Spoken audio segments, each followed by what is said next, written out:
Hello and welcome to Polytech Stadium in Gosford on Darkin Young land. Less than a week after the wild scenes of Saturday's storms, another grey and wet evening to kick off round 8 of the Isuzu UTE A-League men's competition as Auckland FC visit the Central Coast Mariners, fresh off that derby victory in the Kiwi Classico over Wellington. The hosts are looking to break a 3-game winless streak, and the Wellington Phoenix looking nice and relaxed. Jake Brimmer having a chat to the kids from Killarney Vale, who will be leading the two sides out as Nathan Paul continues in that captaincy role for the Central Coast Mariners. Of course, he and Bradley Tapp have been sharing that captaincy role. Let's go, lad.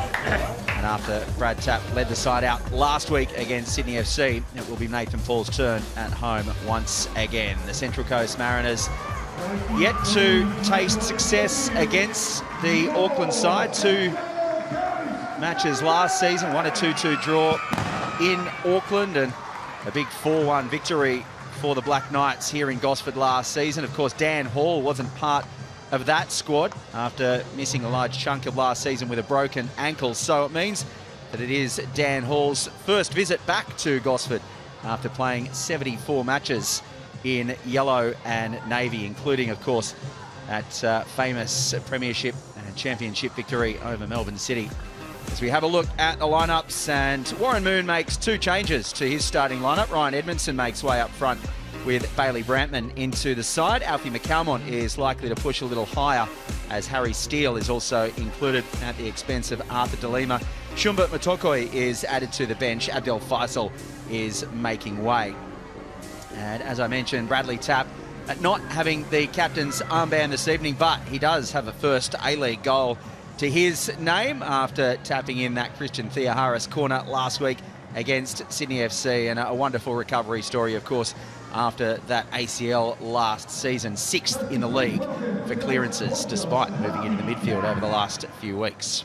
Let's have a look at how Auckland FC lines up. Steve Corica names an unchanged 11 from that success in the Classico, with Jake Brimmer and Louis Vestrata to continue their fine form in the middle of the park. Sam Cosgrove scored a double in pre-season against the Mariners, whose defence will have to have its work cut out against the big frame of the Englishman. And a big in on the bench, skipper Hiroki Sakai's first game back since a hamstring injury against Adelaide all the way back in round 3. Auckland fans will be hoping to see some of the skipper throughout the evening. Well, we spoke about the threat of Sam Cosgrove, but what about Jesse Randall? He's been a huge part of this side going forward. An 8th start this season. He only made 7 all told last campaign, and he leads the league for shots on target, 2nd for shots altogether, and he's hit the woodwork on 4 occasions. So that 1 goal this season could have easily been a lot more. Warren Moon has only won 2 of his 10 matches against Steve Corica, but to be fair to him, he's only lost 3 times as well, with 5 draws between the 2 managers in opposite dugouts. Returning to Central Coast Polytech Stadium for the 2nd time in a week. Steve Corica has a great record against the Central Coast. He's watched his side to 8 wins in 14 games and a goal difference of plus 13. So he would be hoping for more of the same from his Auckland FC side this evening. Game number 35 in the A-League for Jack Morgan. Auckland's first under the Englishman, would you believe? And the Central Coast have actually won 4 of 6 under Jack Morgan. They will be hoping that that stat is able to continue. So just about all in readiness. The VAR in the box this evening. Carney Robinson and Sam Kelly is his assistant VAR. The assistant referees here tonight, Hugh Fenton-White and Astro Sakalis. Tom Dale is the 4th official. Will we see Sam Kelly and Carney Robinson involved this evening as the rain tumbles down right on cue? It's been heavy rain on and off throughout the day here in Gosford, dry for the last hour or so. But as we get ready and get underway, it will be under leaden skies and moist conditions. The ball goes out of play for Auckland, and this is really going to be a story of attack versus defence. Daniel McBreen alongside me in commentary, a former A-League Golden Boot winner. The Mariners have been impressive in defence this season. They've had to do a lot of it, and you get the feeling they might have to do more tonight, Macca. Well, if the story that we've seen unfold so far this season, you're correct. Good evening, everybody. This is the first game for Auckland. 6 of the next 7 are away from home, so they'll be looking to kick off that in a positive manner. And as you say, the Mariners have done a lot of defending, but they have pushed most teams all the way. Just the one game has had more than 1 goal difference. And they've been in every game right up until the last minute, so anything can happen. A few changes for the Mariners as well tonight. We might say a little bit of change of structure as well, so we'll have to keep an eye out for that. Yeah, I'm sure we'll come to those little tactical tinkers from Warren Moon throughout the evening. And you mentioned the fact that there has only been that goal difference in all but one game. Same with Auckland. Last week, that win over Wellington was the first time that they'd been involved in a game with more than 1 goal difference as well. So despite their success, some tight contests as De Vries is unable to get that cross in. We know how strong he is on the delivery from that left side, but it's not cleared perfectly by the Central Coast Mariners, so the visitors can continue. Vestrata over on that right side, just moving across there, and Elliott obviously coming back into the middle, linking up with Dan Hall as they happy to go from right to left. And the Central Coast looking to push a little higher here in defence, with Brantman and McCalmont almost playing 2 up front defensively. At least it does look like 2 blocks of 4 with the 2 up front, but I'm sure we'll see some different movement around from the Central Coast Mariners side with ball at their feet. Vestrata gets away from Brantman, and this is good lead-up play here from Auckland. Elliott linking up on that right-hand side with Rogerson. The Mariners will have to keep their shape in defence here, as Auckland looking lively, spending a lot of time in the Mariners' own half. Like you mentioned, the travel that Auckland have got coming up over the next few weeks. You're right, Western Sydney, Sydney and Macarthur, with a home game against Newcastle squeezed in between all of that. I actually asked Terry McFlynn, the football manager, down on the sideline before the game, whether they were just going to set up camp in New South Wales over the next few weeks, but they will be going back and forth, of course, the Christmas period as well. Good defending there from Storm Roo, but they can maintain possession here. Auckland, look at those puddles, really showing how much rain there has been this afternoon in Gosford. Good clearance from Tap. Well, Auckland have a bit of experience with those puddles, haven't they, from a few weeks ago? It has been pretty torrential downpour earlier on. As you said, a little bit lighter in the last hour, but still coming down. Maybe they brought the weather with them. That's a decent delivery, but Andrew Redmayne has been in fine form with the gloves for the Central Coast Mariners this season, and that's comfortable for the veteran. Well, they've definitely started the way they would like to go on, Auckland. Plenty of possession early. Mariners already struggling to find those forward passes and get out of their half, and they come again. Certainly do. Lockie Brook looking for options in the middle. Just has to check himself. Turn. He's got Rogerson wide. And Callan Elliott and Rogerson keeping Miggy DiPizio on his toes. Here's Brook again. Cosgrove holds it up in a tight space. Laying it off now. Danger here for Randall. Thea Harris comes across in defence, and another clearance for Nathan Paul, but only as far as Brimmer, deflected, and it goes wide. Andrew Redmayne looked to have been a little wrong-footed there, but fortuitously for the Mariners, the deflection did enough, and it's a corner for Auckland. Well, just for a moment from our angle, it looked as though the deflected strike from Brimmer was just going to nestle in the bottom corner. Andrew Redmayne just stood and watched off balance, but an impressive start from Auckland FC. Mariners, of course, scored the first goal here last week from that corner, the other end of the field, through Bradley Tapp. And they have to do some defending here. What can Cosgrove come up with? A big body? It lands on the head of Nathan Paul. The Mariners will be able to get their defensive shape back again. Callan Elliott will recycle this one. Deep towards the back post, and the flicked header on was just a little too quick on Rogerson. I think he didn't quite have the time to be able to get the power behind that, and Redmayne's there again. Well, I actually think he mistimed it, and it comes off the shoulder. We spoke quite a lot about Cosgrove and his aerial ability. Well, he was left free there in the Central Coast Mariners box. Too much time for Warren Moon's liking. So now the Mariners can break clear. DiPizio linking up with Brantman. The Auckland defence recovering quickly, and is a really good track back there over on the far side. And they had to be on there because the Mariners looking dangerous on the counter. Here's another look. You see there, Sam Cosgrove totally free, and it's just a missed time header, isn't it? And that's a let-off for the Mariners. Andrew Redmayne takes it in the gloves and breathes a sigh of relief. Logan Rogerson did really well there to get back and help out. The Mariners looking dangerous down the left channel. Now McCalmont with the in-swinging delivery. It's towards the front post, and it's dealt with by Dan Hall. And then Lucas Moragas has to get across quickly and snuff out any chance of a counter from Auckland. Wins the throw.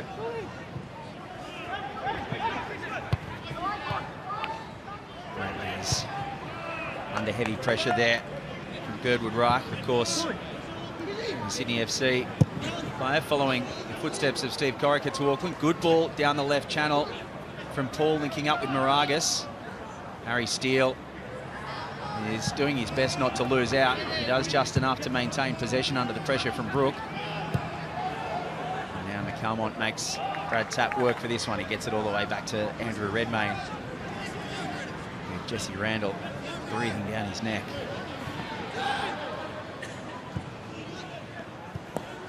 And the Mariners will just be happy to have the ball at their feet here. They've had to do a lot without the ball so far. That's a lovely switch for Christian Thea-Harris. He goes towards Brandy de Vries, now to the byline, cuts back. The goalkeeper, Michael Vowd, has to get a hand on it. He had options in the middle. He opted to take de Vries on and go towards the byline. Maybe the cutback could have been a potentially better option, but the Mariners continue to press forward here. Tapp sizing up his options. Well, we know that Christian Thea-Harris loves to run at players. And when he took that first touch in the wide area, he had a free player central. If he played that ball across the 18-yard box, there was a real possibility of a transit goal. We know he loves to get at players, get into the box. I thought that was an opportunity, the early ball, to really unlock the Auckland defence. Storm Roos attempts switching the play for Moragas. Here is that again, Macca. Well, it was a great first touch, and he has a little look there. I'm not sure if he looks all the way across the other side, but this is what Christian Thea-Harris does so well. Wonderful feet. Unfortunately for him, everybody had made that run into the goal mouth, the little scramble area.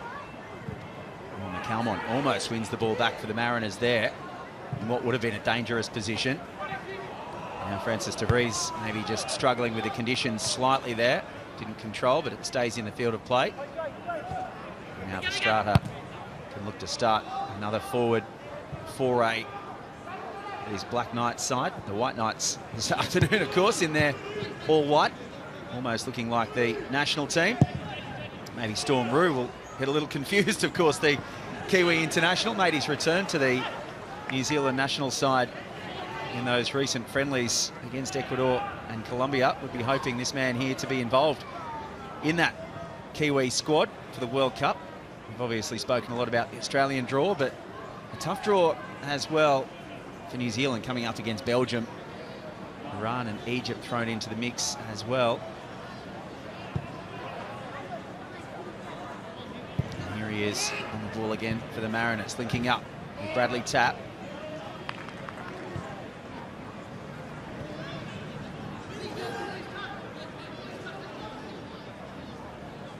Redmayne with not the amount of options that he possibly was hoping for there. And also maybe just using a bit of experience just to take a bit of sting out of the game. Just trying to get a little bit of control back in the game, slow it down a little. We've said that Alfred McCalmont may be a little bit higher. Well, we're seeing it's very fluid. We're seeing DePizio, Brantman and Alfred McCalmont really rotating through those areas. Steele looks to send Moragas away. The offside flag goes up, but you get the feeling that Callan Elliott was winning the race anyway, and they do get the free kick. Well, it's a very high line, isn't it? And it's a good high line as well. Whether Girdwood Reich might have been the closest to keeping him onside, but as I say, even if he was onside, I don't think there was any likelihood of putting too much pressure on Michael Vowd.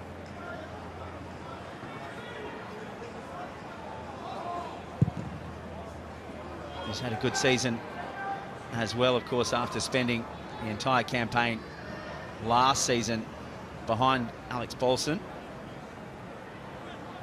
2 clean sheets already this season. 26-year-old. The life of a goalkeeper, Glenn. You have to bide your time sometimes, don't you? When that opportunity comes, you need to grasp it with 2 hands. He spent time in Japan, in the Netherlands, came through the Sunderland Academy, did Michael Boud. No doubt he'll be getting up early to watch the North East Derby.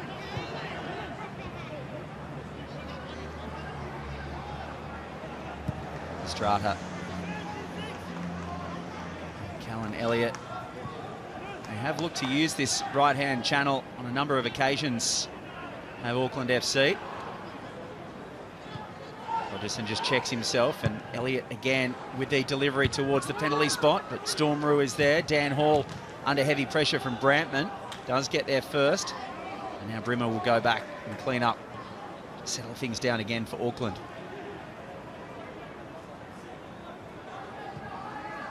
We have spoken a lot about this Central Coast Mariners defence.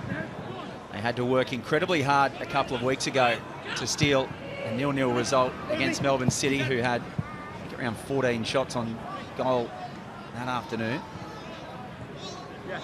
We've mentioned the fact that Nathan Paul and Bradley Tapp are right up in the top echelons when it comes to clearances, and we all know how good Andrew Redmayne has been this season. Can this Auckland side just maintain this pressure, remain patient, and break down what is somewhat of a brick wall in Gosford? Well, that was good defending from Nathan Paul. His man moved into the midfield area and he just passed him on, followed the run, stepped in. He's going to have a big impact on this game today, him and his partner, James Donachie. They're going to have a lot of weight on their shoulders to keep this Auckland team at bay. With a long throw towards Cosgrove for the flick on, only as far as Alfie McCalmont. It will end up with Dan Hall again, and so Auckland can continue to pile on the pressure. Elliott, who's enjoyed getting forward down that right channel, wins another throw for his side. It's taken quickly, and Brimmer will look to switch things up. Birdwood Reich was continuing to go left and then opted to come back towards Dan Hall and Brimmer, and they'll go down that right channel again through Callan Elliott. He's got Lockie Brook in the middle of the park in support. Cosgrove will come back.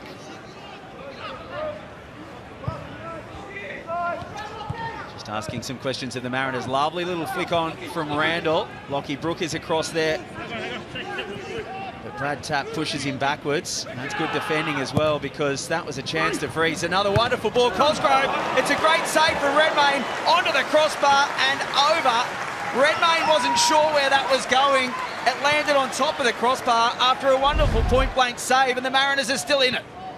Well, you can talk about it all you want, but stopping it's another thing. De Vries, look at the space. He just gets it out his feet and he knows what he wants to do. Cosgrove just peels at the back post, and that's a great header. And as we've said all year, Andrew Redmayne, he's been on fine form. Well, we know how good Francis de Vries is. That is a wonderful delivery and a bullet header from Cosgrove, who must be shaking his head, wondering how he doesn't have a fourth of the season. And it is because of the man who's made more saves than anyone in the A-League this season, as the in-swinging corner comes into Cosgrove again, and it's Redmayne again. What a wonderful save that is. Almost better than the first. On the follow-up, Lockie Brook couldn't find a way through traffic, and the Mariners scramble clear. Wow, this is unbelievable from Andrew Redmayne, winding back the years, the 36-year-old. Well, you said it, Glenn. I think that one's better than the first, sorry. Came through bodies. It was that man again, Cosgrove, who just peeled off to the back post. He's been called on many times this season. And I'm sure his teammates, staff and fans are so glad that they have him between the sticks, because he has been immense. That would have been really tricky for Andrew Redmayne to see through all that traffic. And Cosgrove is certainly asking the big questions of this Central Coast Mariners defensive unit. Now the ball through to Brampton, just in front of the Mariners striker this evening. It was a decent idea from Lucas Moragas. And I think Brampton might have just pulled back a little bit, thinking he had strayed into an offside position as well. Well, the Mariners have survived the first 15 minutes here. Previously this season, 4 of the 10 goals that they've conceded have come in that opening 15-minute stanza. Auckland have scored 6 of their 10 in the first half an hour. So the danger period statistically is not over. And they're giving it a good shot, aren't they? 6 shots to 0 already, 3 on target, 65% possession. They are really started this game in a dominant fashion. The Mariners XG 0. They haven't had too many looks into the final third. Mickey DePizio is trying hard here, but Elliott, who's been so good going forward, has come back and cleaned that one up as well.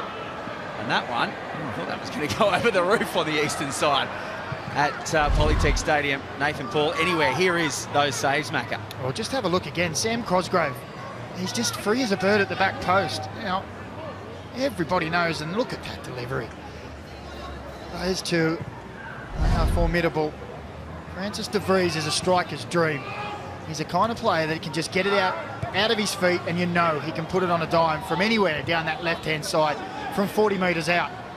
Sam Cosgrove is now starting to really understand and make the movement.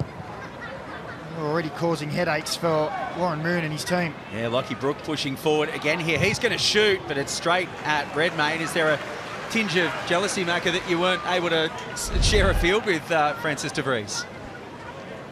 Well, I think any striker would love it. Any striker who loves to be in the penalty box and attack crosses. He's just so good on his delivery.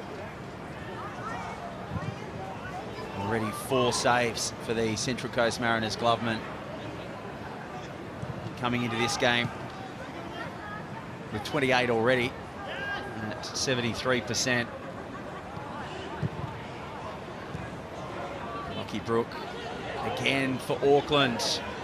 Looks at options. Will he go himself again? He won't. De Vries tries to pass through Stormroo there, but it's good defending from the Mariners right back. Well, Warren Moon has just stood up and given them a serve. Last week, they gave away the first goal by giving the ball away, repeated it from the back, playing out. He's up now, and now he's having a chat to his staff, saying we've spoken about this all week, I'm sure. I mean, the stats are pretty damning. 19 final third entries to 7, 62% of the ball, and 7 shots to none. Pretty good indication of Auckland's dominance at the right end of the park as well. In the first almost 19 minutes now, Alfie McCalmont really strong in the challenge. Can he get the touch? He can, Alfie McCalmont. Does he have the pace? He doesn't. Callan Elliott shows the pace and the strength to get in front of Alfie McCalmont and win the ball back. Excellent defending by the Auckland right back, because that was a great touch, Alfie McCalmont, after the bring down and the strong challenge. Well, it was a difficult one to bring down, wasn't it? A full stretch, did very, very well. Just didn't have the pace. Elliott stayed with him all the way. Now De Vries gets past Thea Harris. Oh, great ball through for Jesse Randall, and this time Andrew Redmayne is unable to keep it out. And Jesse Randall, who leads the league for shots on target, gets his 2nd of the season. And Auckland, for all their attacking dominance, have got the goal they deserve. It is Auckland 1, the Mariners 0. Well, we've been speaking about the crossing ability of Franny de Vries. What about this? On the Harvey Norman replay, this is Alfie McCalmont at the other end earlier. And then it comes out here. Look at this. Everyone thinks, well, we've got to close him down. He goes past one, drives in. The players in front move, and look at that pass with the outside of the foot. It's great movement off the ball, but wonderful pass. Gets rid of one there. Look, he looks up there and thinks, no, it's not there. An outside of the foot pass. Jesse Randall, wonderful touch, and he tucks it away. And it's no more than Auckland have deserved up to this point in the match. They have been thoroughly dominant, and Franny de Vries can take a bow. Yeah, wonderful ball through from Franny de Vries. And Jesse Randall, of course, who started the season up front, played there in the Australia Cup as well, and he was prolific in the Australia Cup competition, scoring 3 in the first 2 games. And obviously the arrival of Cosgrove has meant that he's pushed wider left, but he's no less of a threat. Well, he's been fantastic this season. He's getting more minutes than he's used to, and he's relishing that opportunity. Yeah, I said in the pre-game, only 8 starts. Well, 8 starts this season after only 7 all told last season. So a real breakout campaign so far for the 23-year-old. You wonder just how much confidence that gives this visiting side. They knew that they had the dominance, but until that point didn't have anything to show for it on the scoreboard. You did get the feeling it was a matter of time. And now the Central Coast are going to have to work incredibly hard to get back to parity, given the lack of opportunities they've had. Well, they're finding it really difficult to get out of their half. It's as simple as that at the moment.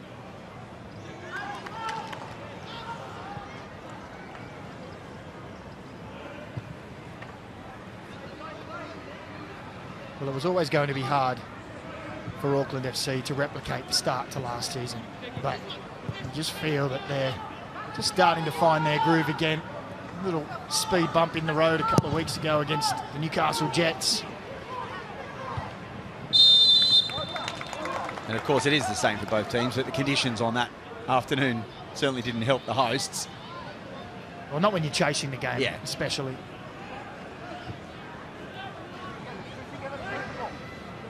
Really good performance in the derby last week. We've mentioned that they have got a tough run over the next few weeks. That game in a fortnight's time in particular against Sydney FC will be a real marker as to where these two teams stand. They've got the Wanderers at Combank next week as well. And now Jack Morgan is just going to come over to make sure that tensions don't spill over. Christian Thea-Harris is always usually in the centre of it. Combative would be the word. He's a very technical player, but he doesn't mind getting stuck in as well. Well, the studs are showing, but he got the ball there, so it is a good challenge, despite the fact that the studs may have been in a little dangerous position. The throw, Francis de Vries. I think Jack Morgan's been to a barber for a while. And that one is comfortably through to Andrew Redmayne, who is once again just urging his troops to calm things down, try to control and dictate the tempo a little bit, because they've had to do so much without the ball. And once again, the fatigue potentially showing as Brantman gives the ball away. Brimmer, oh, that was a really good idea as well. Excellent defending from Brad Tapp, getting back to help out, because that was another huge opportunity with Lockie Brook coming through. Mariners can get the ball back here. Tapp's going to have to move it quickly. Lockie Brook pushing a little forward there to be the second man in the high press. Pizio with a quick switch of play for Thea-Harris. He gets past his first man in Randall. Nice idea for Brantman. Calmont sees Steele free, but it's not a great pass. It was way too short for Steele, and now Vestrada wins it back for Auckland. Here's Lockie Brook going backwards. Well, Vestrada, you got the feeling, probably had some space there to carry. Well, I was just looking at the miscommunication between Steele and McCalmont. It wasn't the greatest of pass, but Steele didn't shorten the pass to make it easier for him either. I got the feeling that Steele might have been a little blindsided by the referee, as DiPizio comes down the left channel. Jack Morgan was in that space. Steele was trying to work out how to get around him. And I think he probably could have if he tried, but it might have just put him in two minds, as Steele on the ball again with DiPizio. And Moragas keeps the ball alive, getting past Rogerson.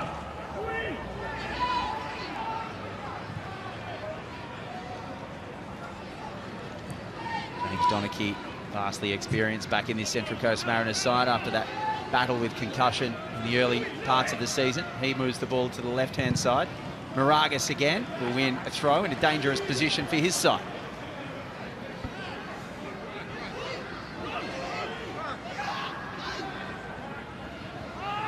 fairly quickly. Steele does well. Good first touch. Now DiPizio. Wants to drive into the box there. He does so. Good footwork from DiPizio. Doesn't have too many options. And now McCalmont shields himself and he goes to ground. No free kick, says the referee. And now this is a wonderful move forward. Auckland can quickly turn defence into attack. Lockie Brook on the marauding run. The 1-2 with Jesse Randley has the ball back again, Brook.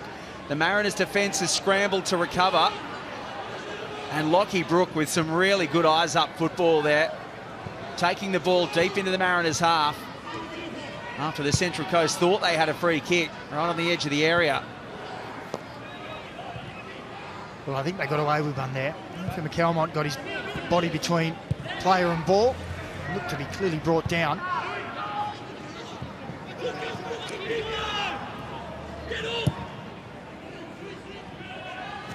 Estrada and Elliott.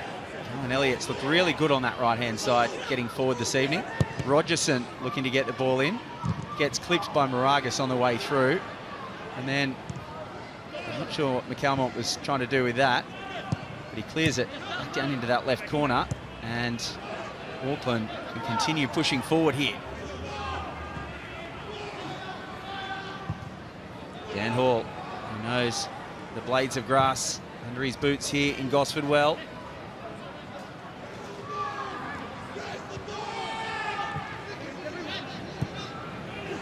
There's the ball back again in his own half. Girdwood Reich and De Vries. Oh, nice little touch to get past there, Harris. Brimmer's switch. Elliott, can he bring it down? He does well to keep it in the field of play and then link up with Rogerson, but the header back to Elliott wasn't quite on target. And another opportunistic and impressive build-up from Auckland comes to nothing. Well, there's another look at the non-foul. For McCalmont, for mine, does well, gets his body across, and I don't see that how that isn't a foul. Got away with one there. We just heard in the last minute or so in that spell from Auckland FC, we heard Alfred McCalmont screaming at his team to get up, get higher. And then Andrew Redmayne joined in as well, get some pressure on the ball, get up the field. Both of them seem to feel that they're allowing too much respect, I guess, for Auckland FC players. Yeah, well, Auckland are really forcing the Mariners to sit deep, aren't they? They're asking the questions with that pace and movement of the ball. The Mariners not getting an opportunity to push too high up the park because Auckland are just dominating, not only through the middle, but wide as well. Now here is an opportunity for the Mariners to press a little higher, but the possession is comfortably maintained.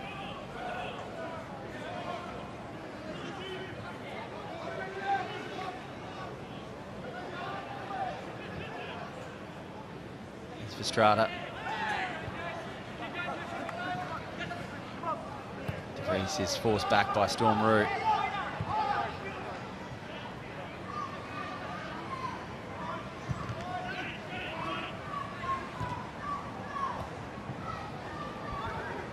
A good battle here between Thea Harris and De Vries this evening. Plenty of arms involved, and Thea Harris does show his strength to win the throw, but it's definitely a battle to keep an eye on this afternoon. We know how good De Vries is going forward.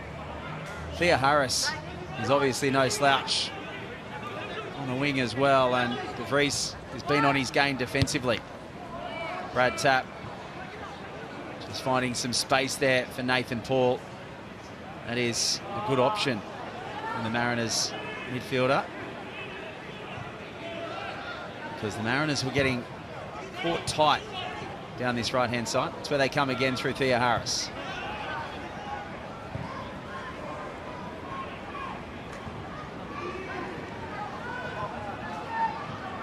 Moragas, DiPizio, Nathan Paul. Nothing doing for the Mariners at the moment.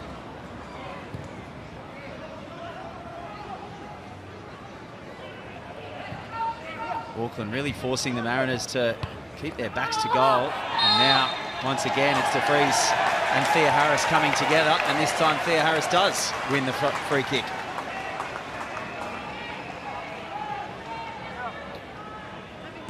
Well, That shows the dominance, doesn't it? In the action areas there, the Mariners have spent just 14% of their time in the Auckland back third. And that is a really telling statistic on where the game has been played.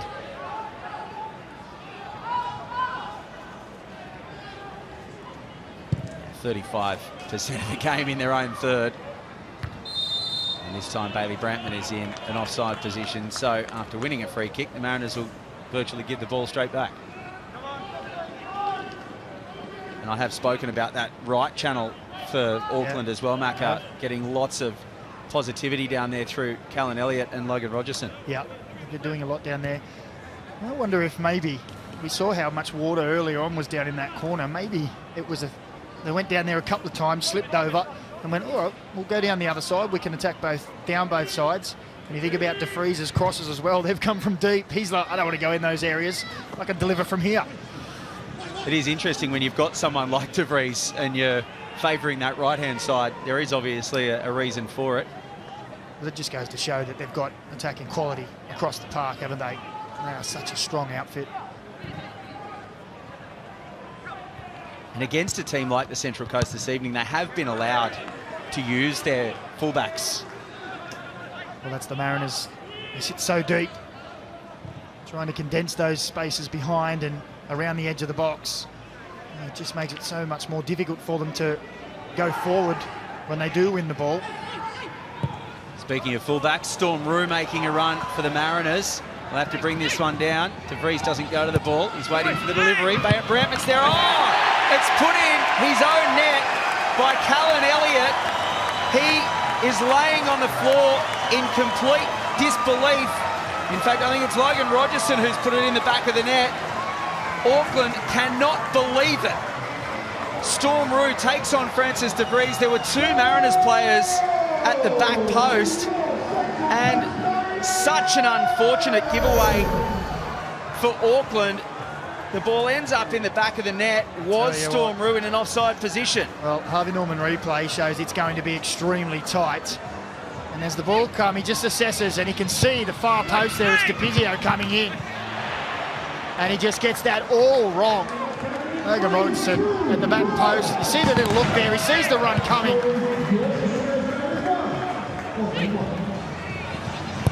It's a good ball into a good area. That is Callan Elliott. Yeah, my apologies, Callan Elliott. I threw you under the bus there. Now, we'll come back all the way to near halfway, I think, and I wouldn't be surprised if Storm Rue has just gone a fraction too early. You get the feeling that this one probably will be chalked off. It was a good decision for Storm Rue to push towards Francis De Vries, and he caught De Vries in two minds as well. De Vries didn't know whether to come to the ball, so Storm Rue actually got a little bit of extra space out of that as well. Yeah, that's right. Which allowed the ball across the face. If you look across the line there, I'll tell you what, it is close. Is that Dan Hall? Dan Hall. Dan Hall is the only one. The protractors will be out because it is extremely tight. Yeah. Do they have enough evidence to overturn it? That's the question. It is a goal. The Central Coast Mariners are back level. Carney Robinson and Sam Kelly in the VAR booth have concluded that Storm Rue was marginally onside, and the Mariners are back in this one despite the dominance of the visiting side. The own goal from Callan Elliott has given the Central Coast Mariners some hope. It's 1-1 with just over 10 minutes left in the first half. Well, without a shot on target, I do seem to remember Wellington Phoenix, was it a season or two ago, getting a 1-1 draw without a shot on target.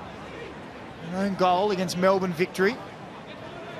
Can the Mariners look to emulate that? I'm sure that's not Warren Moon wants. He'd like to see a few more shots, I would have thought. Yeah, they haven't been down troubling Auckland too much. Well, here come Auckland again. De Vries with another wonderful delivery. Cosgrove does get the head on it, but flicks it on. Just slides off the face of Cosgrove, and it goes out for a goal kick. Here is that line. Dan Hall's shoulder, they're saying. Well, We did say it was Dan Hall that was the one who was potentially keeping him. It was perfectly timed run, you must say, from Storm Root. Puts it into a dangerous area, and that's what the outcome is. Yeah, it's really unlucky for Auckland FC.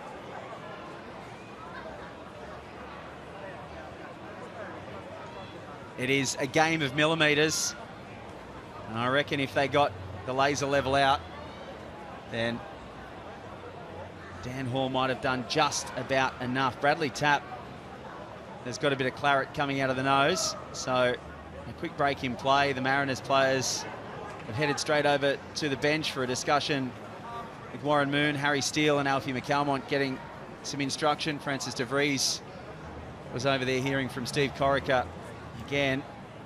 But geez, the Mariners will absolutely take that because they have been second best so far. Well, without a doubt. They've hardly even brought Michael Vowd into the game that I can remember, really. His first port of call is to pick the ball out of his own net. And here's the thundering challenge from Sam Cosgrove. Bounced off one Mariner into another Mariner. I think Nathan Paul just pinballed him straight into the path of Brad Tapp there, didn't he? And the trailing elbow, which Sam Cosgrove, to be fair to him, knew absolutely nothing about. No, not at all. But the elbow has copped Brad Tapp across the face. And look at that XG for the Central Coast Mariners. They're a whole one above it. It is quite remarkable. Take nothing away from Miggy DiPizio, who was there lurking around the back of Callan Elliott. He forced him to have to play at the ball. Yeah, it's the pressure that the incoming, well, firstly of the delivery, and second of the incoming players to force the error. And Callan Elliott just wanted to put it out for a corner, just got it all wrong. And it's back to the drawing board. So when you go into a dressing room, Macca, at halftime, and you know that you haven't necessarily been the best team on the park, but something like that happens, do you go in and say, boys, you know, we're in this? Well, yeah, of course you do. Yeah. Might be a few looks at each other just to raise the eyebrows and say, oh, we're doing all right here. But the talk has to be that, yeah, they won all. They're definitely in this. They've been quite comfortably the second best team, but this is what the Mariners have done. They've dug in, they've stifled teams, they've caused them the occasional problem, and at the moment, I think Warren Moon and his staff have done a great job, as we said, with the squad and all the stuff that's going on in the background, off the field. Not much recruitment. They know that the January window could be big for them. But you've got to give it to them. We heard that the Perth coach saying he's aligned. Well, there's 11 out there for the Mariners. It's really about getting the team together, isn't it? When the backs are against the wall, everyone's against us, all that kind of thing, and building a real fortitude within the squad. And we just saw that free kick there. You mentioned before the game, Nathan Paul and James Donachie having to be physical with Cosgrove. It was Donachie coming over the top of Cosgrove that gave away that free kick, but he was letting him know he was there.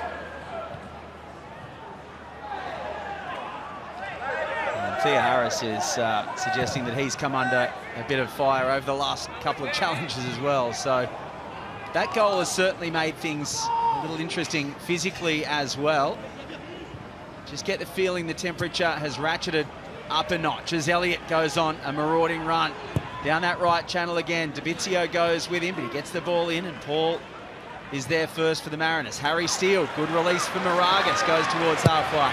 Ball comes across. What a ball that is if McAlmont can control. It just goes in front of Alfie McAlmont. Didn't quite have the pace. Mariners coming through at the back post. McAlmont goes towards it, but it's through Michael Vowd, and it's in front of Moragas. And the Mariners will have an attacking throw, but maybe McAlmont would have liked to have seen more from that. Well, this is a good ball from Lucas Moragas, just too far for Alfie McAlmont. We saw earlier the pace wasn't quite there. He couldn't get there.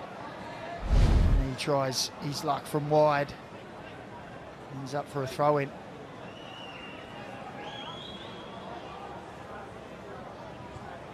What a funny game football is, isn't it? Still haven't got a shot on goal, on target. Draw yourselves level, and you can see a little bit of lift in the Mariners. Yeah, a couple of positive signs going forward. Thea Harris is clipped there by Jake Brimmer. And Brimmer knows that he's given that one up, no complaints.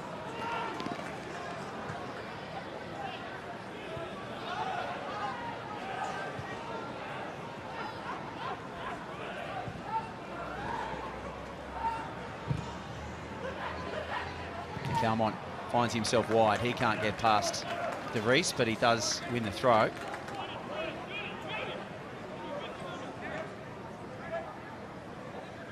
Yeah, Thea Harris came back to pick that one up, but I was thinking it was probably going to be a Storm Roo throw, so Thea Harris could get a little further forward.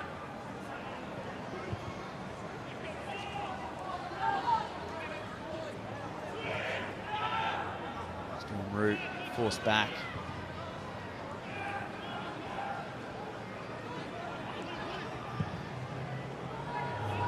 Thea Harris again. Good bring down. De Vries is grabbing the shirt, but he keeps going there, and it's good defending from Girdwood Wright. As you hear Thea Harris arguing with the assistant that he was grabbing him. Well, you called it, Glenn. Christian thinks the same. Uses his body so well, doesn't he? Brought it down, great touch. Just rolled De Vries. Took the extra defender to come across and just nip it off his toe. Few minutes doing in the world of good as well. Last week, his first start of the season, Christian Thea Harris, 67 minutes against Sydney FC. Back-to-back starts here tonight after not much more than junk time in the first few rounds. All about finding full fitness as well. Has a lot of running. Now here's Lockie Brook with a bit of space for Auckland. Looks up, has a few options. Was thinking about going right to Callan Elliott. In the end, he stayed locally.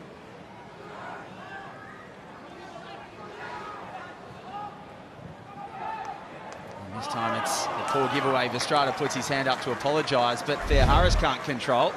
And here is that set two between De Vries and Thea Harris, Macca. He may have a case here. Got his body in, gets that low centre of gravity. Enables him to turn. Using his body, gets those hips out. Looked like there was maybe a hand of shirt there from De Vries. Once again, good covering defence from Nathan Paul. Jesse Randall was looking lively there. They do have an attacking throw here, Auckland. After their early dominance, they haven't had as much experience down in this final third over the last 15 or 20 minutes or so. Some respite for the Mariners, who have looked slightly better after that opportunistic and unfortunate own goal. A long throw again from De Vries. Storm Roo is there. Dan Hall gets possession back for his side, and De Vries, this is a low cross, not his best delivery. Tat gets his head on it, and Moragas will look to get there in front of Brook. Sends it up the channel. Elliott does well to get in the way. He looks to be dragged down by Brampton. The referee's going to play advantage here. He was going to blow his whistle. More strong defending from Callan Elliott to maintain possession under that pressure from Brampton.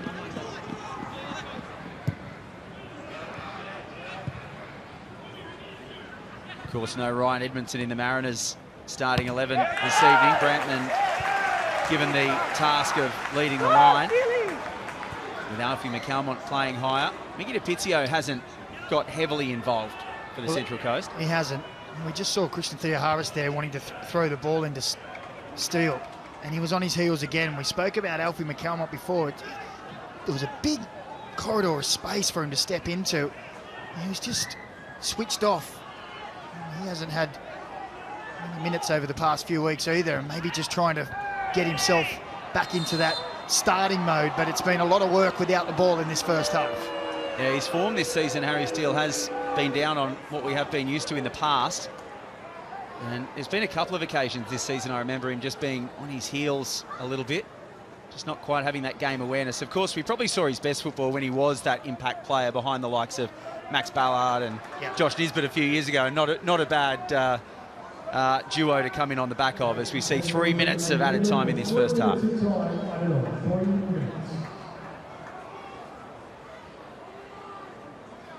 Michael vowed to take the free kick from inside his own half.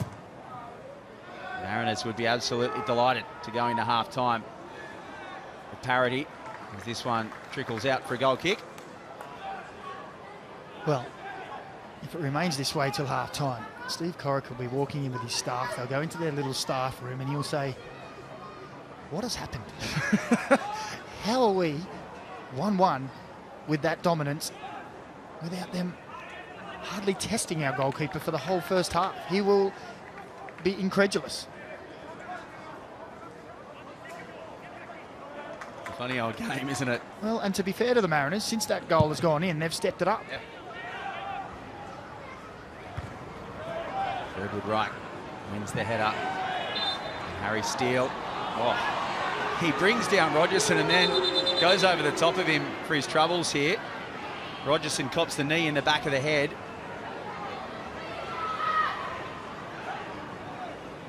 And the trainer will come on. Harry Steele doesn't mind a little bit of a bite in midfield, does he, the Terrier? Well, they were having a bit of a tussle on the ground before the ball comes in. It's that there that has caused the injury. And they had a little bit of a tussle, and as the ball came, and backing in, as Steele went up, he just went underneath him. Hands went down and the foul was going to be given.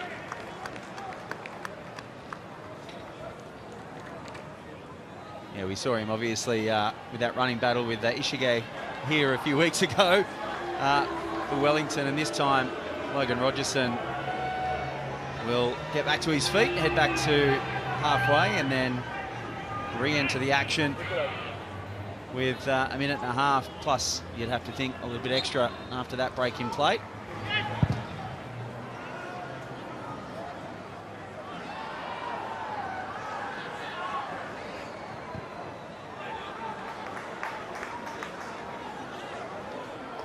Paul does well to win that throw for his side.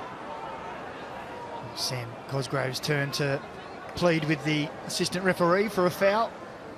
Contact as the ball came in. He's starting to look a little frustrated, the Englishman.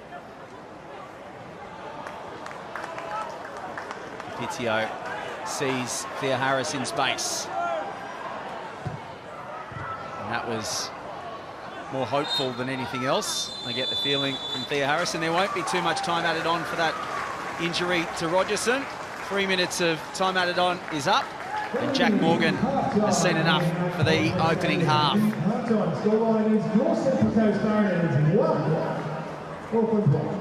As the Auckland FC side go into the break, scratching their heads as how they're not leading this game. It was that early goal from Jesse Randall, followed up by an unfortunate own goal to Callan Elliott. Means the score at half-time at Polytech Stadium, the home side, the Central Coast Mariners 1, Auckland FC 1.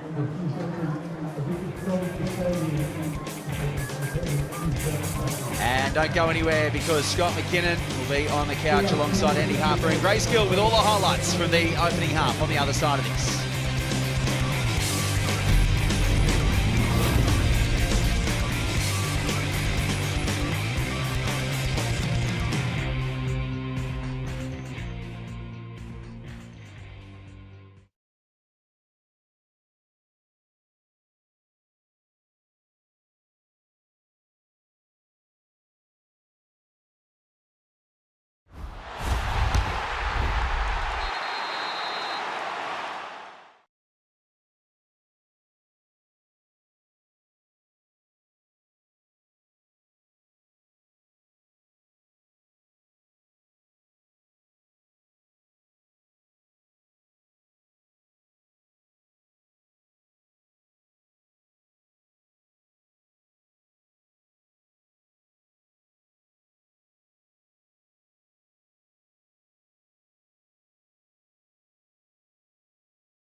Yeah, Macca, obviously those two lovely crosses for Cosgrove getting right on the end of them and Redmayne at point blank.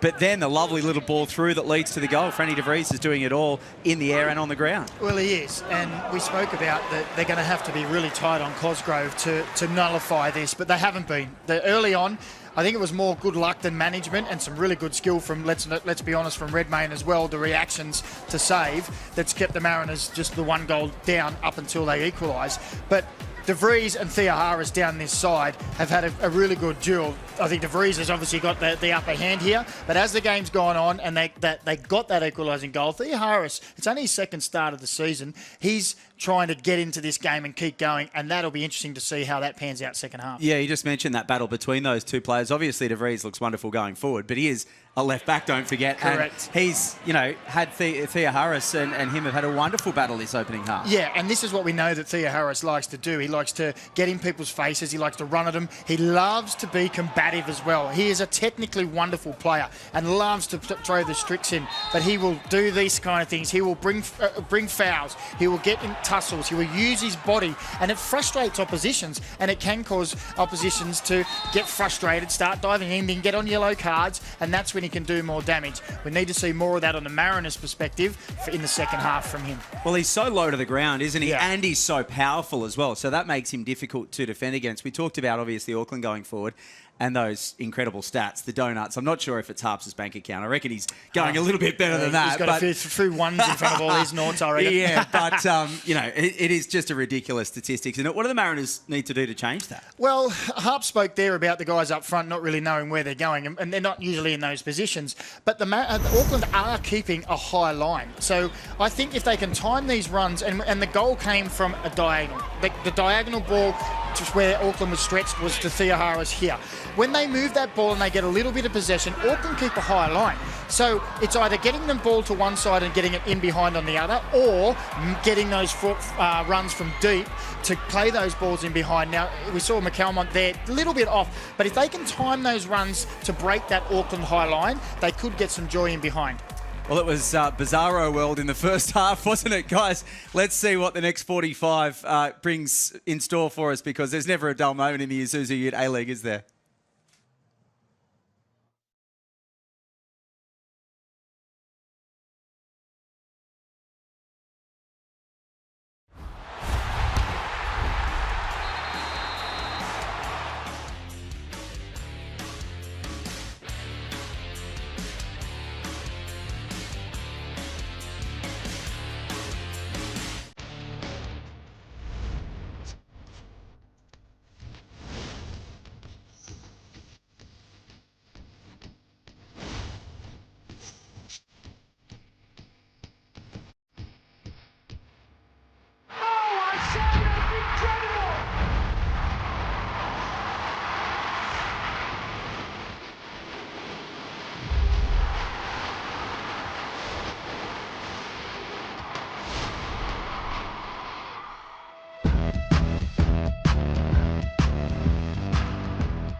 Enjoy perfect results every time. You can make it with the Ninja Splashy. With the Isuzu UTE SUV, everyday life doesn't have to be every day at all.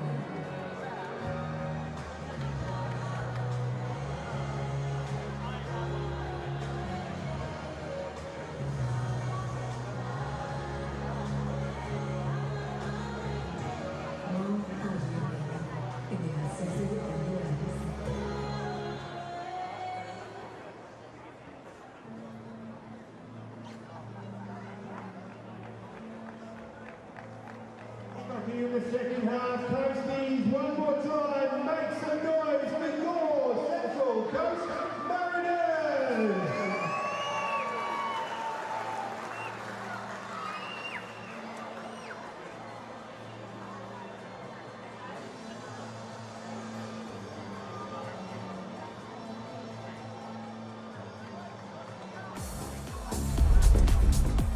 Welcome back to Polytech Stadium. Honours even after the first 45 minutes between the home side, the Central Coast Mariners, and Auckland. Despite Auckland FC's dominance in the statistics and own goal, Callan Elliott means that we are at parity 1-1 after the go-ahead goal from Jesse Randall early in that first half. What will the second 45 bring? Both teams unchanged at half-time.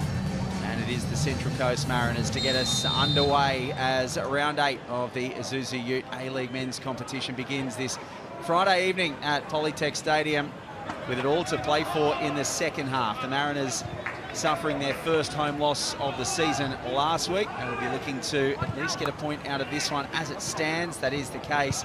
Auckland with the opportunity to go top of the table, at least temporarily, with victory here tonight. A penny for Steve Corica's thoughts there we saw on the screen at half-time. Danny McBreen alongside me. Well, I think that, in all honesty, he would say, just let's keep playing the same way. We're dominating the game. We haven't given them a shot on target. In any normal world, you're going in saying, well done, we're 2 or 3 up. Well, it hasn't quite panned out that way. It might have just rattled them a little bit, but I'm sure it would be, just keep it calm, let's keep the way we're playing. And I think I tend to agree with Harps a little bit with Warren Moon's half-time talk. He might have been giving him a little bit more instruction, a little bit more organisation, particularly with the ball. If they'd noted potential weaknesses from Auckland going forward. Well, that ball is lost out over there on the far side. McAlmont. And an opportunity here, nice and early in this first half. Well, they've tried to play that ball down the left-hand side, and De Vries just wasn't quite on the same page, and the opportunity is lost. So a little bit of communication issues there over on that far side between De Vries and Jesse Randall. And maybe one thing that Auckland could be concerned about is the fact that this A-League campaign, they lead the way for big chances created, but they are 9th in terms of big chance completions. Yeah, that's right. We're already seeing Mariners players getting forward when they have possession, looking to play that ball further up, get the flick on maybe, and runners off the ball. Lockie Brook tries to thread the needle. Running on at pace is Randall, but he can't get there ahead of Redmayne. And a quick release for Bradley Tapp. Yeah, Harris manages to stay on his feet, and then the little dinking ball over the top for Moragas.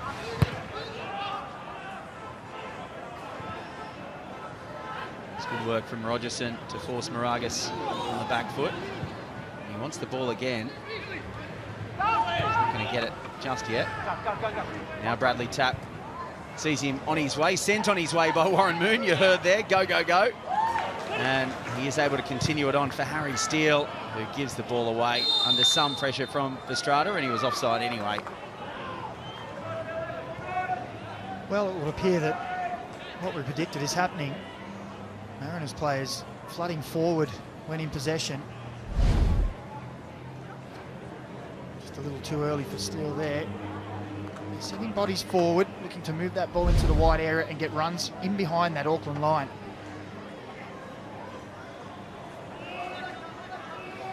It was a nice bit of build-up down that left channel. Bradley Tapp just holding the ball up to send Moragas on his way. And Harry Steele, his timing, his positioning.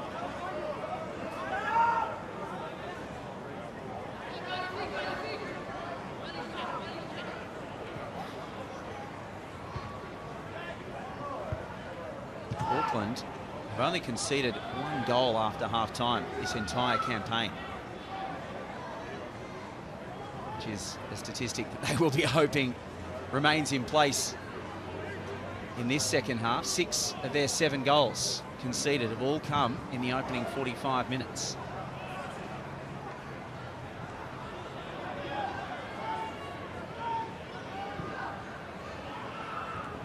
I wonder if that's testament to their fitness. Maybe it's their possession stats for the season. Glenn, do you know that one? Maybe they wear teams down as well. Not having the ball does really drain you.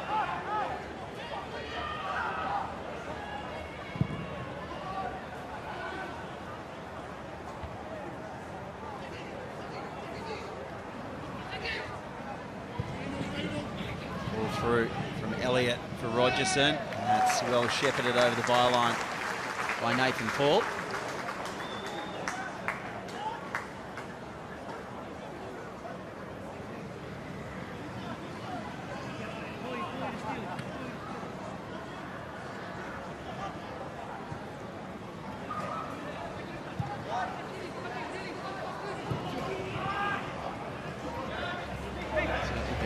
Possession this evening, Auckland. Mickey Petizio tries to put Brantman through. He puts Vout under some pressure. Vout's clearance finds the chest at Rogerson, perhaps fortuitously. The goalkeeper will claim it. 56% of the ball so far for Auckland. It was up well over 60 in that first half. And now Jack Morgan just telling Auckland to take the ball back a little after a collision. Calmont and Estrada. Warren Moon not happy with the decision.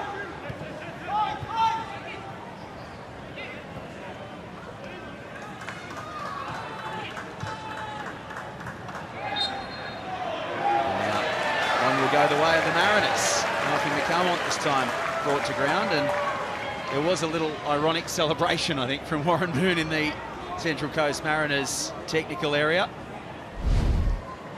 Well, Malcolm McCalmont thinks he's not gotten the rubber green tonight. Thinks he should have had a few. Away 1 or 2 that he doesn't believe should have been. Really goes to ground a touch easily there, but as you say, when they're not going your way, you have to resort somewhat to the dark arts to get the referee to pay attention. Now Moragas is playing the ball on the ground, and a giveaway free kick here. Well, you just wonder whether the referee may have given Moragas more of an opportunity to get back on his feet, or do you think he'd given him enough of an opportunity already? Well, I think both players just stopped when he sat on the ball. You can see there Megan Rogerson saying, well, what am I supposed to do? I'm going to give away a foul if I stamp on him here or try to get that ball out. Well, the headed flick on from Cosgrove is just a little too deep there. He would have liked that service inside the area.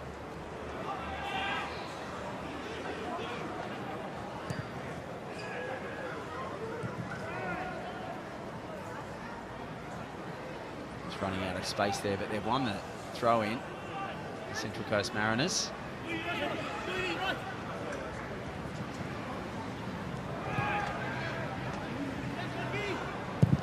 Redmayne is out quickly.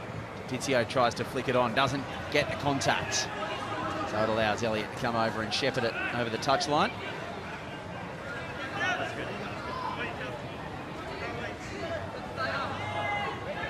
Been impressive tonight. There's Callan Elliott, Scottish born. Spent some time at Motherwell Xanthi as well in Greece. Tony Popovic, of course, spending time in charge at Xanthi. 7 caps for the All Whites. And now DiPizio loses out to Elliott. And they can break through the middle. Estrada had space. Rogerson with the ball towards the 6-yard box, and Donachie had to get back quickly. But Auckland can maintain possession here as Elliott once again is too strong for DiPizio. They can't get the ball here, the Mariners, and Lockie Brook goes to ground, and that is a really simple decision for Jack Morgan, because now Alfie McAlmont has a push there at Brook, and McAlmont's frustrated, but that is quite clearly a free kick just to try to slow this play down. Well, this is where the turnover came, but it was before there. And then Mariners were saying that they thought that was a foul.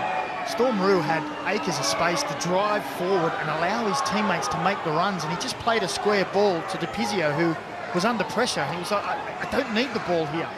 And then all of a sudden, we end up down the other end, and this is the end of it. A push and shove between Lockie Brook and Alfie McAlmont. Bit of frustration from McAlmont tonight. Yeah, it's a cynical foul born completely out of frustration, isn't it?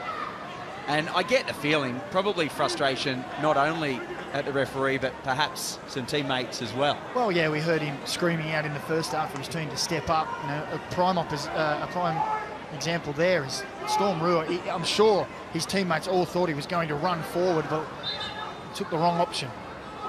So it is Randall and De Vries, and it's De Vries who's going to take it towards the back post, and it's just too heavy for Estrada. And it can be shepherded over for a goal kick from James Donachie. So the Mariners can breathe a sigh of relief there. And if you're going to have to do any kind of defending from a free kick from Francis De Vries, you'd be delighted to see it bouncing harmlessly over their byline.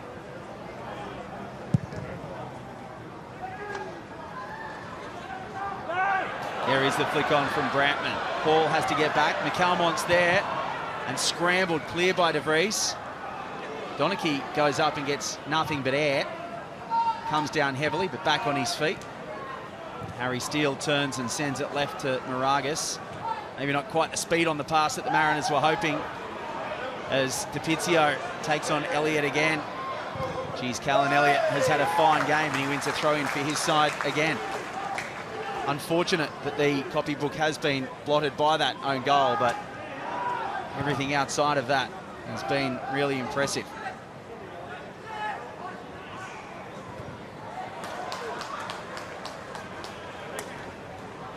Nathan Paul wins the throw for his side.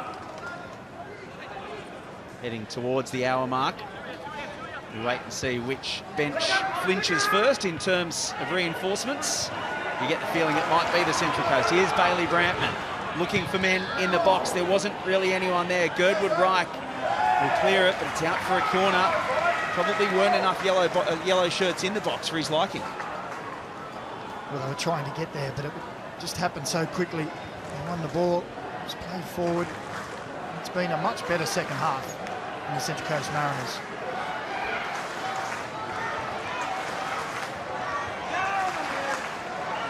McAlmont's delivery. We know he's dangerous from set pieces. The height of James Donachie and Nathan Paul both up there as well. It's towards the back post, and the header there from Bradley Tapp, who scored from a not too dissimilar position last week. He's saying that there was contact from an Auckland player wanting another corner, but this occasion Brad Tapp can't add to his tally. It's a good ball round to the back post, and it does appear to hit it off the arm of De Vries, isn't it? Not suggesting that there was a penalty event or anything, but it did seem to come up an Auckland player last. Yeah, Bradley Tapp was appealing for something, whether it was a penalty or a corner. It was probably the corner. Yeah, I think he was claiming a corner. But there was also probably hope from the Mariners players that it might have got looked at. But you're right, there was absolutely nothing doing in terms of the penalty. It was straight at the top of the arm. As now Brook finds... Oh, what a goal. What a header from Cosgrove. We have spoken about him.